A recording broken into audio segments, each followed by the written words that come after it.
Welcome. Looking around the room. I need to look up straight ahead. Welcome to my view from the piano bench.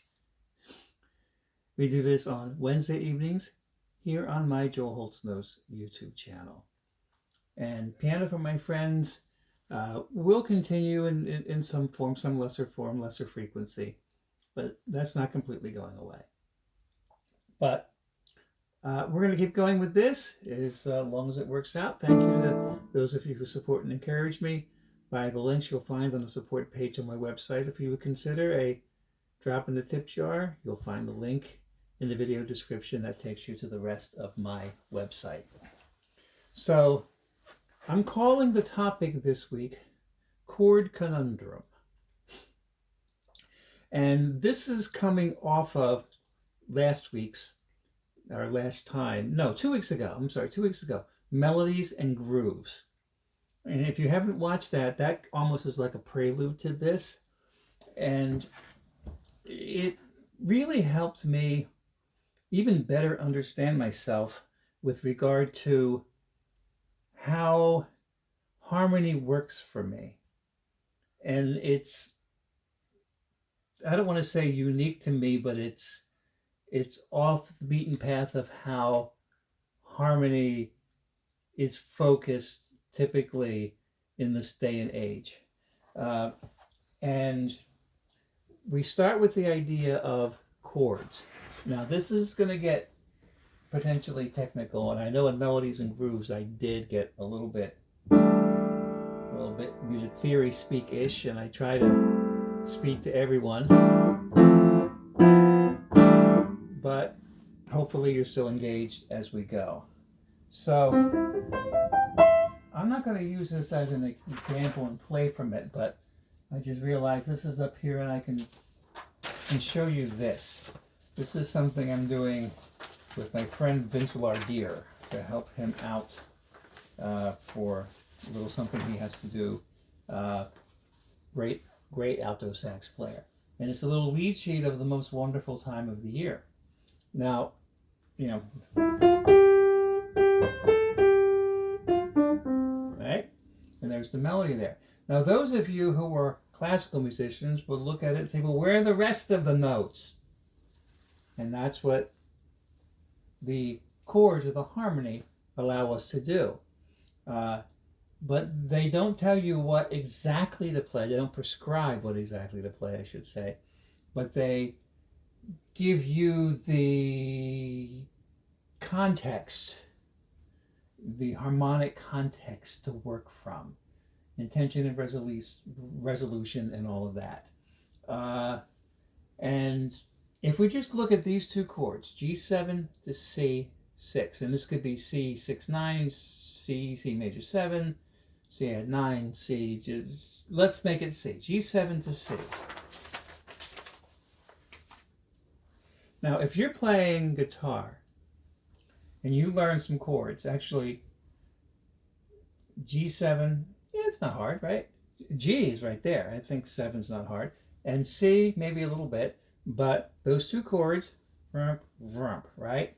On the piano, G7 looks like this. For no chord. And C looks like this.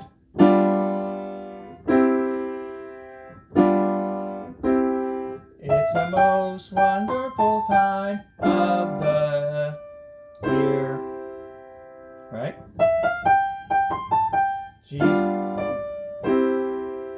And that sounds perfectly fine, right? It sounds, those notes in the G7 chord harmonize, and the notes in the C chord harmonize. To my ears and sensibility, though, what I played is borderline annoying. And here's my point about the chord conundrum, where I've evolved after all this time of, figuring out how I want things to sound, and not typically playing with a bass player, and then when playing with a bass player, not doing it in the same way where I've taken jazz lessons and I've learned all these voicings and I see a certain chord and I play it a certain way. No, it's just like that G7 symbolizes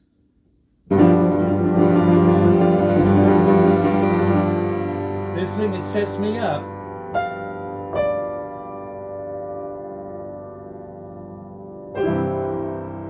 to resolve there. So I see that, and I don't see in my mind a bunch of notes. I feel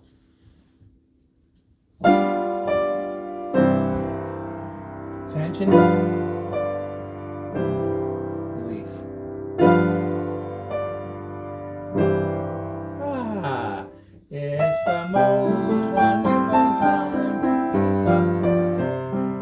Because it's so subtle when you are not landing in a final place of release of tension, but you're just resolving and keeping going. But those little subtleties are what drive it for me. I was composing an email today to responding to a musician who emailed me, and I said, to me, the important thing is not the harmonic vocabulary so much, it's feel. I'm all about feel. And if you watch the Melodies and Grooves video, you get a sense of, what I keep unpacking for myself with regard to that.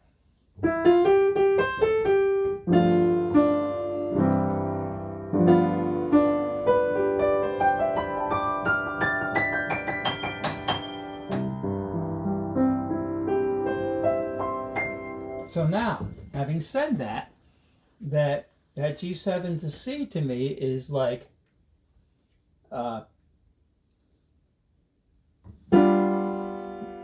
okay. Oop, I just betrayed what I'm going to talk about. Because when I play G7 like this,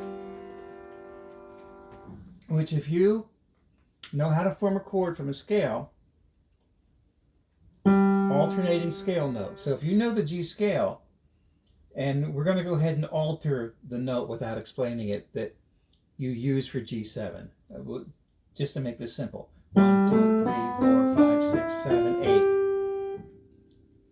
You just play every other note. You play the odd numbers. 1, 3, 5, 7. Here's your G7. 1, 3, 5, 7, 9. Here's your G9. 1, 3, 5, 7, 9, 11, 13. There's a G13. Of course, you can't play all those notes. So you learn what notes to omit, and all of that. But there's your G7. 1, 3, 5, 7. Here's your C major. 1, 3, 5. But to me, the reason this is annoying is because when I hear this sound, I gravitate right away to this combination of notes, which creates tension. Now, in order to resolve this tension, you have to go a specific place. If you just randomly move around, no. In order to resolve the tension, there are actually two things you can do. But the thing relative to G7 to C is this.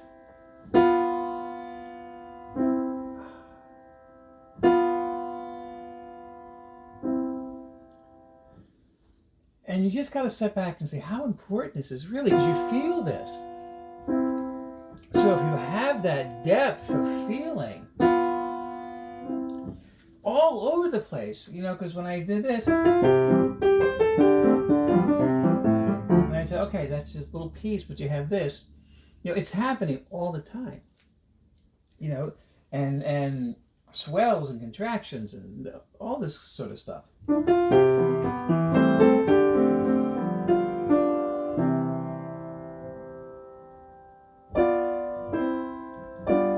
So I'm hearing this, and it goes to here. And chords are modern in the broader scheme of things. like from the early 1700s on, modern, very broad, uh, configurations of harmony that explain it simply. Traditionally, before chords were conceived of, in the early 1700s, I believe, when Rameau wrote his music theory treatise about it, harmony was looked at more in terms of what I'm describing here, about intervals, about movements of individual notes. But now you have a clump, you have a chord, and you have another clump, and you have another clump. And of course, when you think of chords today, you pick up a guitar, you learn where a chord is. Vrunk, and you learn where another chord is. Vrank, you learn where another chord is. Vrunk. And because you're learning one vrunk of a chord, let me finish this sentence first. Because you're learning one vrunk of a chord, you are learning one of many ways to play the chord, so it's a random act of chance whether this vrunk chord and this vrunk chord are going to connect to each other, like this. If it's going to be, or it's going to be like this. Which is still not wrong, but there's something subtle but important missing. Now, I should say that on the piano, if I have three notes in the chord, enter the Three Stooges, hello, hello, hello, hello, right? I can rearrange them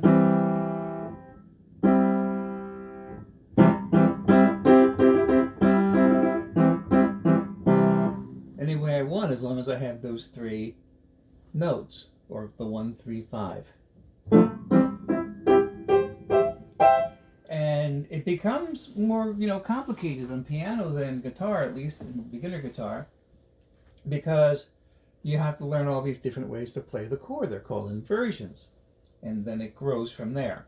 So the idea of having this G7 chord resolve so nicely to the C is using another inversion of the C as opposed to the C that happens from what we call root position when you start on the first note.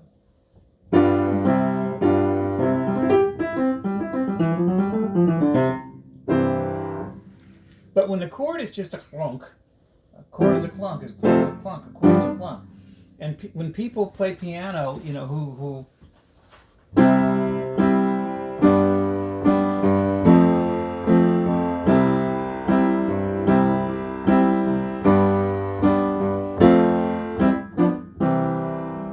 something like that is maybe how you play Let It Be, which is actually nice.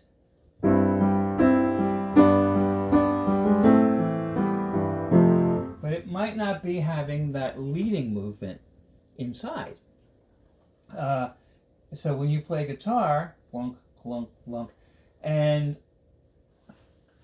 all of pop music is really based on that, and there's no regard given for the harmonic connection between those chords, typically in the minds or the music of, popular guitar, because it's really, you feel the rhythm, the drummer's playing, and you play the chord on time, and it is so lacking to me. It's so lacking, especially in a solo guitar where it's really exposed. I won't name the pop artist because the pop artist is wonderful, but what this pop artist does is he gets up there and sings, concert sold out, whatever, and just plays guitar and sings, just the chords that she knows to play, and they're not connecting. And oh my gosh, there's such beauty in melody. See, you can tell this is my hang-up, right? This is my thing.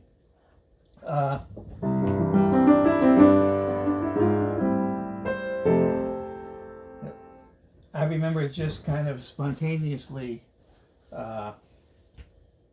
just saying to the recording engineer, Glenn Barrett, at Morning Star Studios near Philadelphia when I was recording with Sharon Sable, yeah, I live and die by leading tones. That's all I got. I don't think about the chords I'm playing. I'm hearing.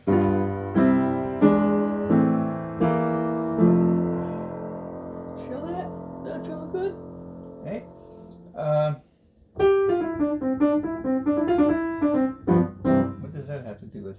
other than it's December.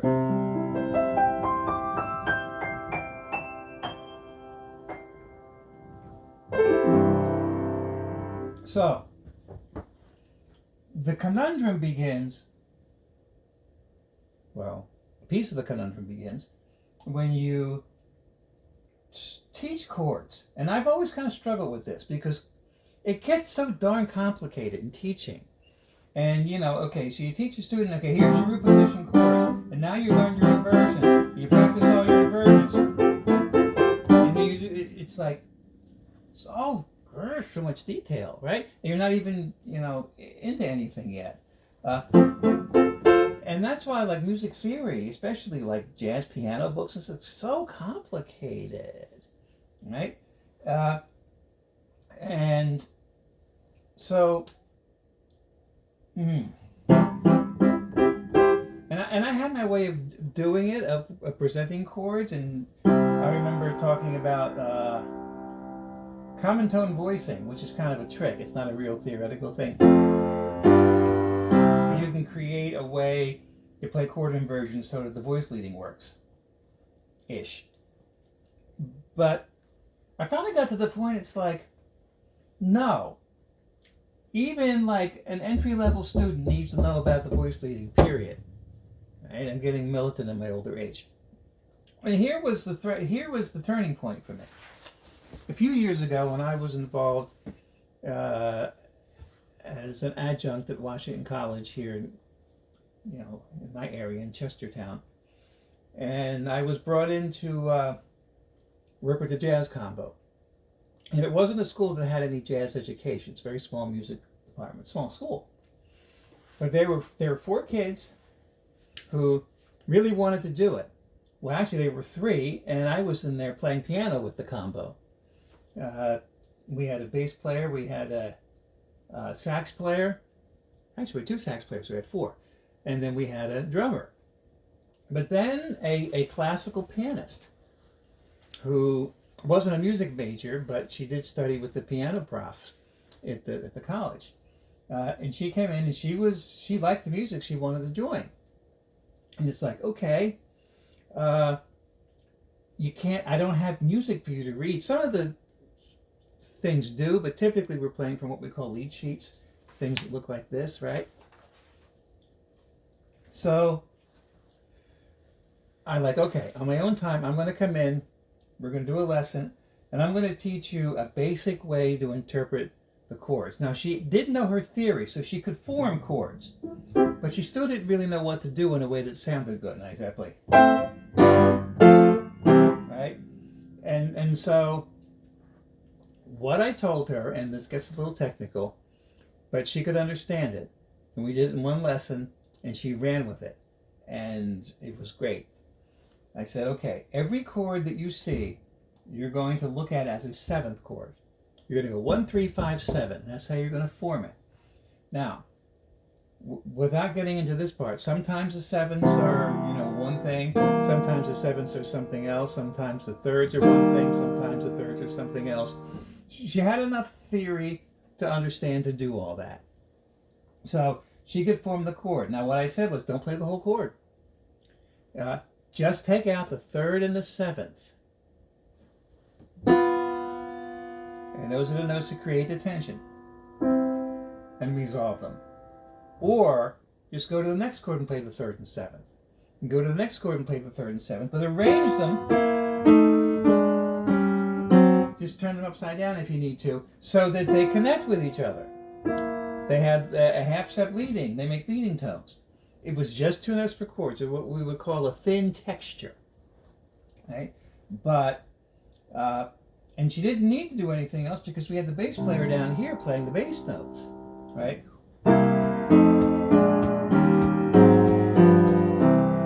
You have all the sound. Right? And she picked it up right away.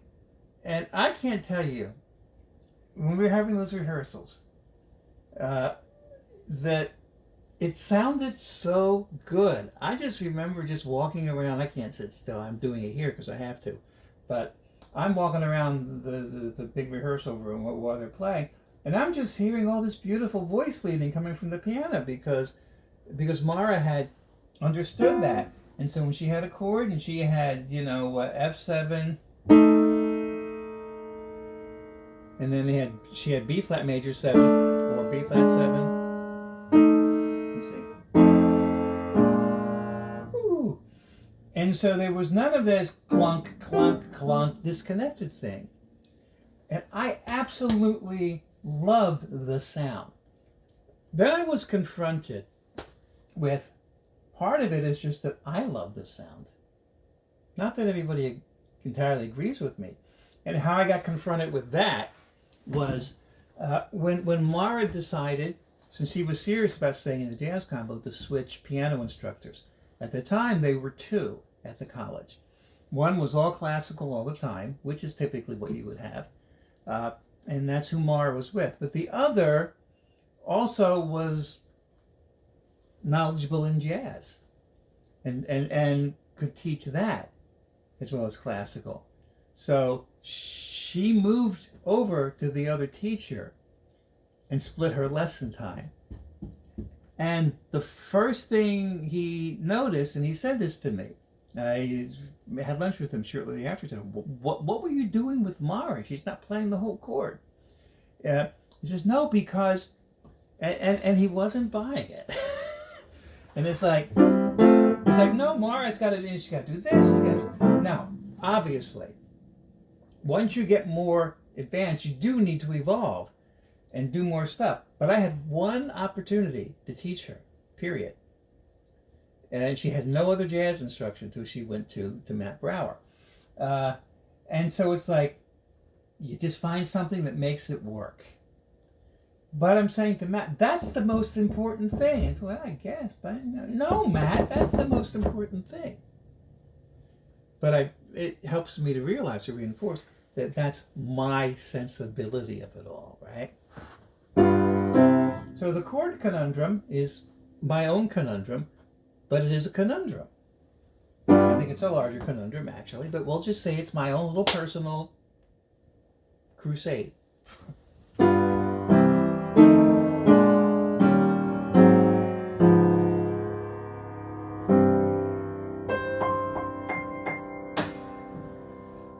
And as I've allowed myself to just continue to evolve, particularly in my left hand with the rhythm section, because these days I play with a bass player so much more often than I used to. So I have a lot more opportunity to just work this kind of chord voicing. It's really just continuing to evolve into, in a way, my own unique statement. Not that other people don't do what I do, but I think with the particular intensity at this point that I'm focusing on it, and the fact that I'm not one of these big, that was a bad one, but harmonic, thick guys anyway, it does just continue pushing out, my own unique approach. And we all have our own sound, in some ways. So it's just working for me, and I'm loving it. Now, how does melodies and grooves set this up? Well, what I said, bottom line, in that video is that I'm really beginning to understand even more deeply that what I do in terms of feeling a rhythmic groove, let me see.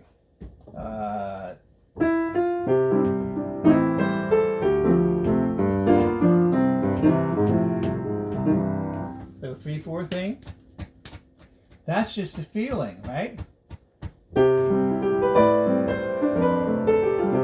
It's a little faster than Moonbear. Let's slow it down.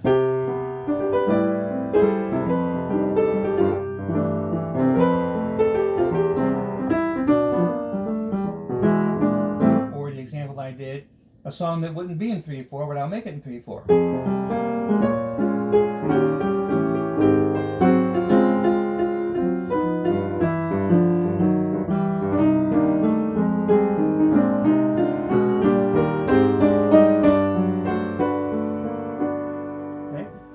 And so a rhythmic groove is a feel.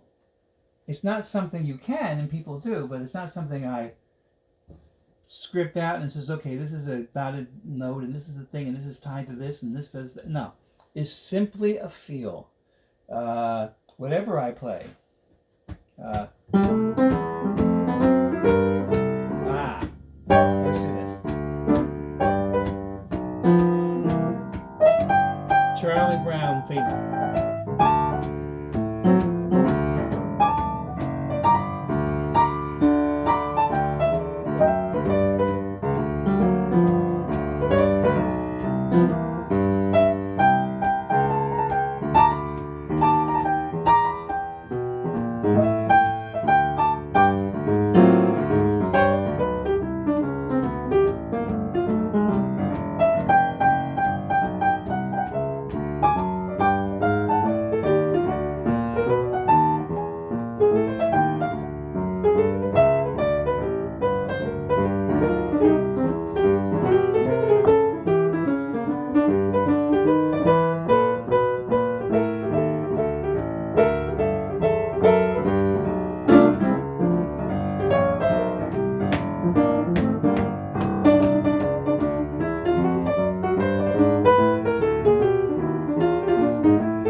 Now, I get there entirely by feel. Yeah, you know, it's a deep feel. But I don't think my way to it. I feel my way to it. You know, and is your thought involved? Do you learn about that stuff? Sure, but when you're in the moment with it, you're feeling it, right? And what began to really start impressing itself on me was that when I play melodies and when I play harmonies and chords, it's also not coming from my intellectual place or my thought place. It's coming from the feeling place too.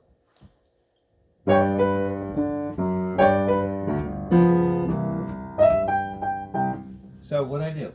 Now, I need the third hand. Now, because I played two notes before, but just that one little note that Giraldi sneaks in if you listen to his recording.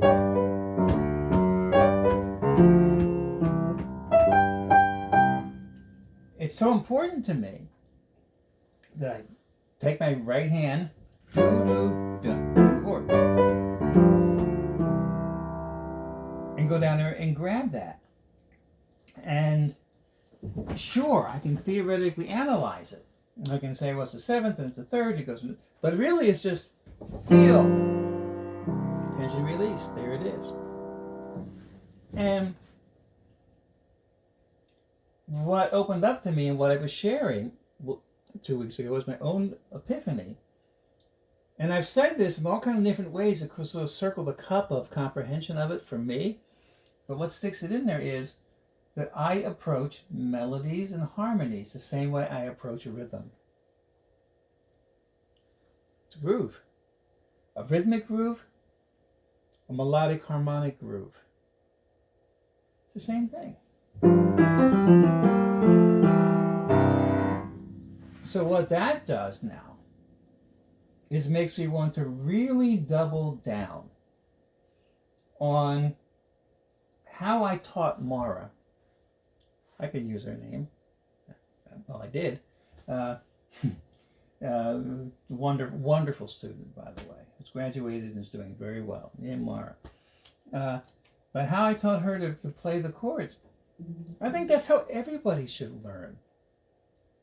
And so the purpose of me doing this video, like the purpose of me doing melodies and grooves, was to kind of work out for myself what you put some words to it so I could hear myself say it. Now, I kind of know what words I'm going to say here, but I'm making my first statement about continuing to evolve and figure out how I teach this. And I think going forward, with students. I don't do a lot of teaching right now, but going forward, I think I'm not even going to do this. Inversions and no. I mean, at a certain point, yeah, you got to do it theoretically. But as far as getting into the process, I think it's simply going to be 1, 3, 5, 7, and you learned your 1, 3, 5, 7s, and then it's like, okay, there are two different things that happen in chords. One is these notes that create the opportunity for tension and release, the notes that drive, the notes that are melodic. Right? And then there's the notes that are defining. Definitional, is that a word? Foundational. Right? So this C chord, let me see, kind of high to play it. So let's play G chord. The G chord, which is also kind of high, but not too high. So I'm going to just take those the third and seventh, those notes that are created tension. I'm going to take out the root and fifth, and I'm going to put them down in my left piano. Now, nothing new here. This is how you would like teach basic open voicing. You can open up a church hymnal. You might have something like this. But rather than have this be the thing you arrive at later, for piano, especially in a more traditionally minded approach to playing, you know, not like, it even hurts to do that. You know, not just a contemporary chord as a clump that you bang on the piano, but you know, what did I even do? No, I did this. G7. I think this is your starting point. Now, if you have two hands to play chords with, meaning you don't have to play the melody, you're either singing or you're accompanying a singer or an instrumentalist who plays the melody, you're golden. Let me see, what's the tune? Amen.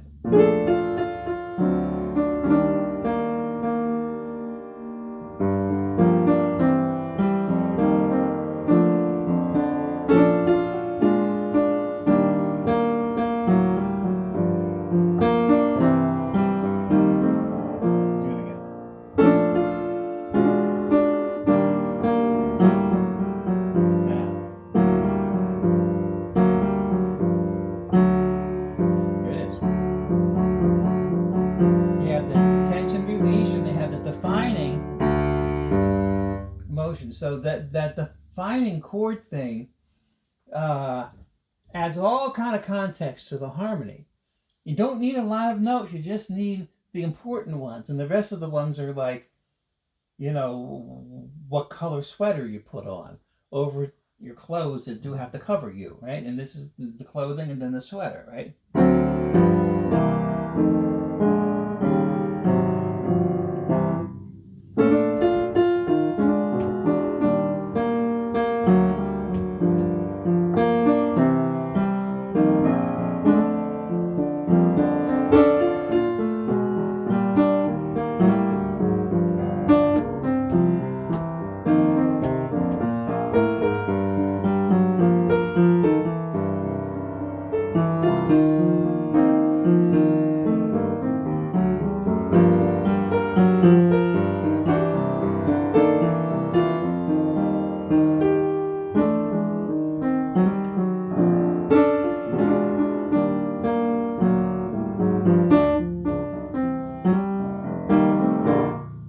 So maybe you get the idea.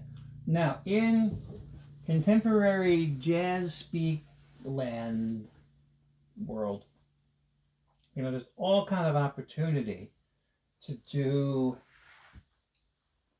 a lot more and a lot of crazy stuff and theoretically driven stuff, and yeah, and that's just not where I am. You know, I try to push myself there a little bit, and I just play tunes. You know, Dave McKenna. The older I get, the more I consider myself a song player and less a jazz player. just serve the tune, and you make it interesting, and you create tension and release. So,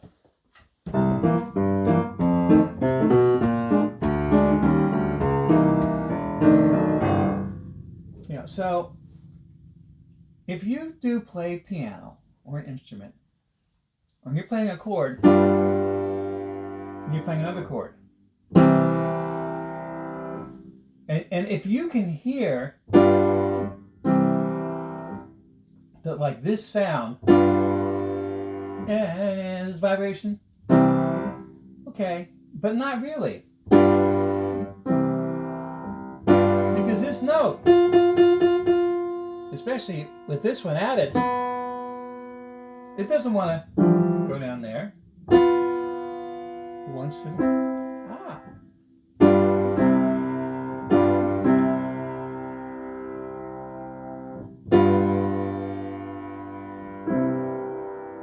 So if you're playing,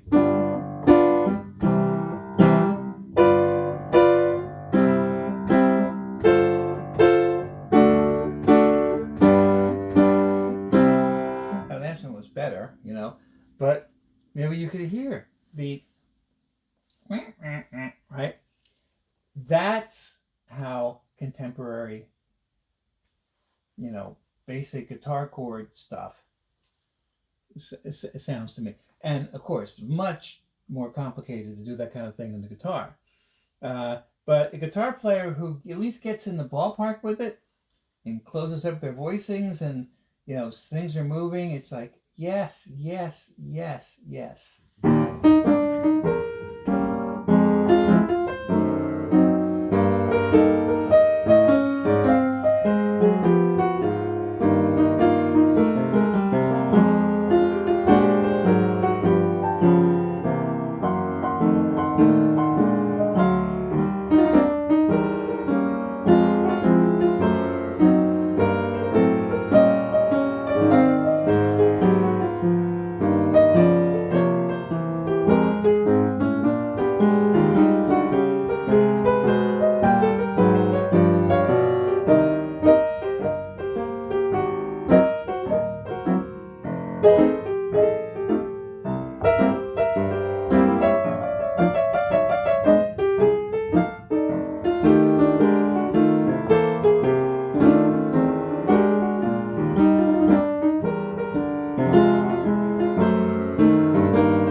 I'm not sure where the camera placement is, but I think you could see most of what I was doing down here.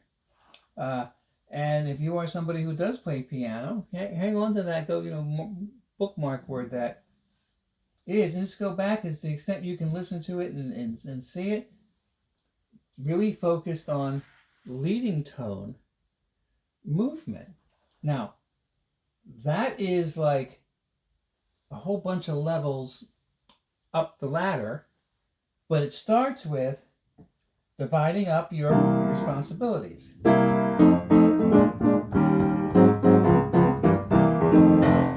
Keeping the defining notes down here and keeping the colorful movement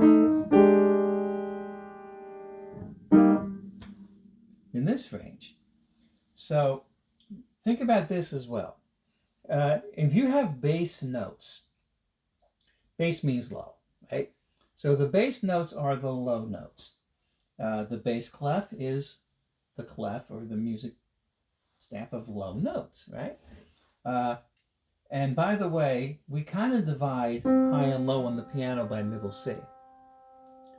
So if we talk about low and high, of course this is low, this is low. Now, if you have a staff of music, and do I have one easily accessible? Not really. But those of you who do read music know that at the bottom of a treble clef, and there's not, right here, that's a middle C.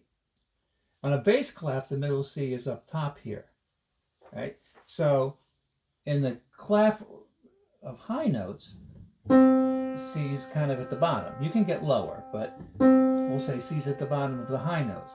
And in the bass clef, C is at the top of the low notes. Okay? So these are my bass notes. And did you know, by the way, that, now I do want to get real quick. How can I find one? How can I find one? Okay. Probably the only time I would show you Bartok here. And this is not the easiest place to show it to you. But you have here, forget all the other stuff, treble clef, bass clef. I don't even know if you can see this. Treble clef, bass clef, and then you have the space in between. Here's the middle C, by the way, in bass clef. There is no middle C in treble clef here, the way it's written. But if you squish these together and you had 5 lines, and 1 line in the middle, and they were all even, that C would be right in the middle. Right? And pull them apart, and that's how we have this. So the low notes. Now, every instrument, acoustic instrument, has a range in which they can play. Electronic instruments can be manipulated to play, in anything. But, a small flute or piccolo plays real high. A flute plays also high, but not as high. Trumpet kind of high, but it can come a little lower. A trombone. A tuba.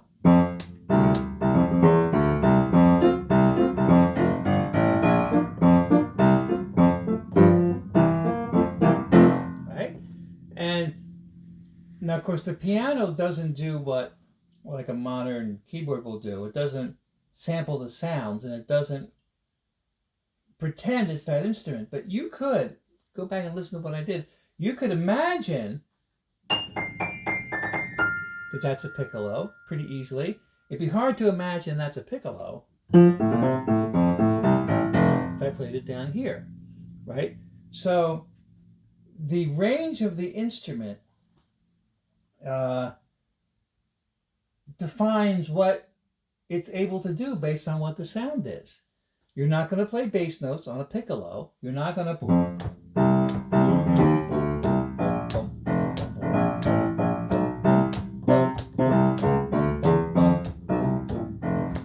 You need a big fat old tuba or upright bass or bass sax or something, right? And so all these instruments, like the piccolo, kind of works in a range up here. The guitar works in this range here, where we form these chords. The bass, or the tuba, or whatever, works down here. So when I say bass notes or low notes, defining notes, move them down. Now when I did this chord, I put these down here, which is the borderline high end of bass notes. They can easily go down there. Although this note's a little noisy down here, crowded with this. There's a certain range that it really works well, and then there's a range that it sort of works, and then it falls apart. But in general, bass notes, to a degree, you can't get too low. A little lower. There it is.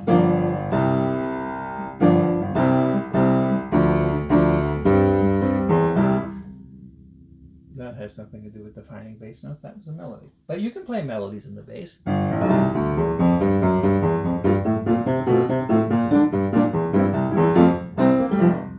See, now you know how my brain works. It doesn't turn off. Oh my goodness.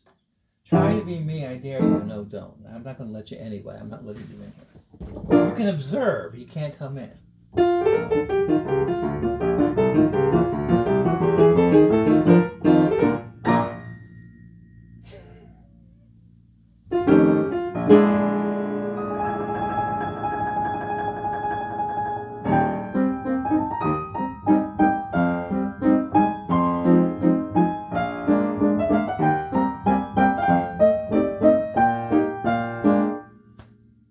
what was I talking about? Bass notes. Right. So bass notes, defining notes, are played by instruments that play low tones or down here in the piano. And those beautiful movements inside of chords, if you're like orchestrating something, let's say you have a symphony orchestra arrangement.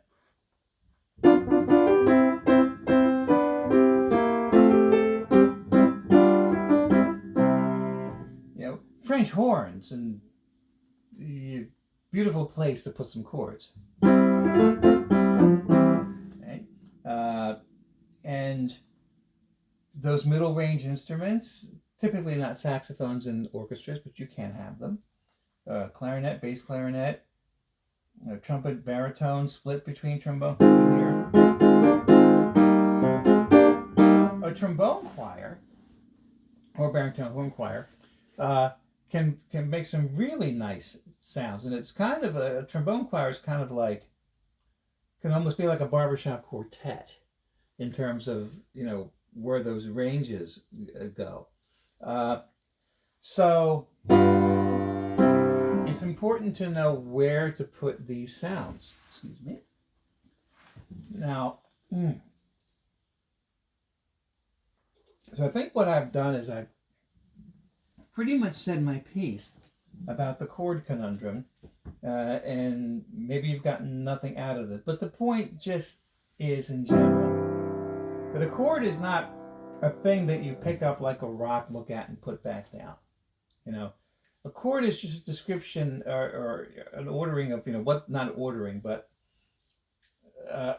a construct of notes that you put anywhere, and you put them there to your best advantage. This chord, this G7,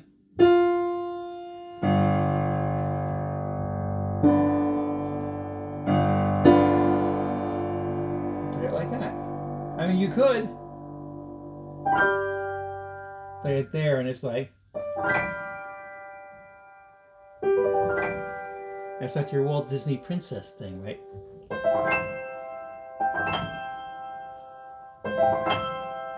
So you're not wrong to do it, but you're not going to like have this sound be your.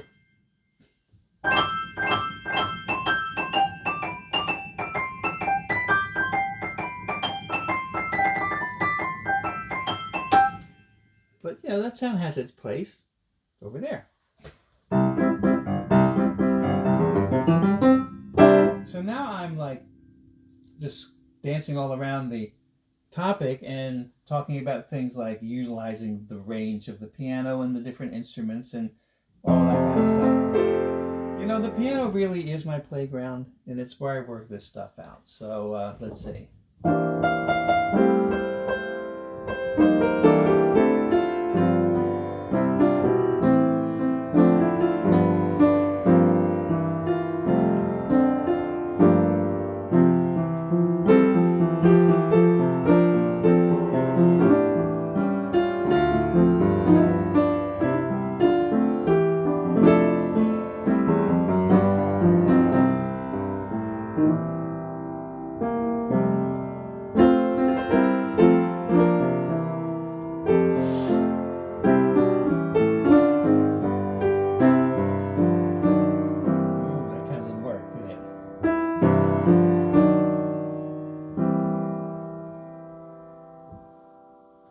We'll talk about that in a minute.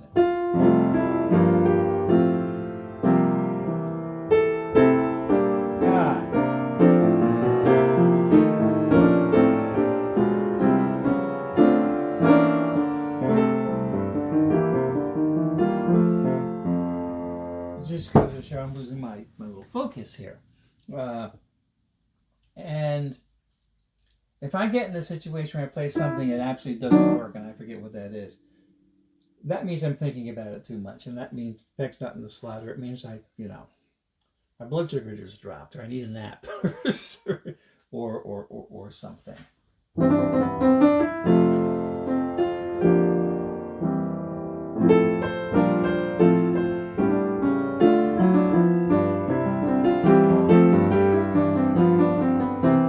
And of course, does that help somebody who says, okay, what chords do I play? Where do I play them? Of course, when you, start out with this, you build basic arrangements. And then the arrangement becomes more involved, more complicated, better. Okay? The longer you have to work on it and work it out. It's an ongoing process. So always take the opportunity to be melodic. Being melodic is the most important thing. And when it sounds good and it feels good, regardless of what you think about it, if it sounds good and feels good, there it is. So hopefully I've said something that makes sense. I'm going to go ahead and stop here because I feel the law of diminishing returns coming on. So thank you for watching, and thank you for staying connected. And if you were supporting me in some way, thank you so much for that. And I hope to see you soon. Thank you.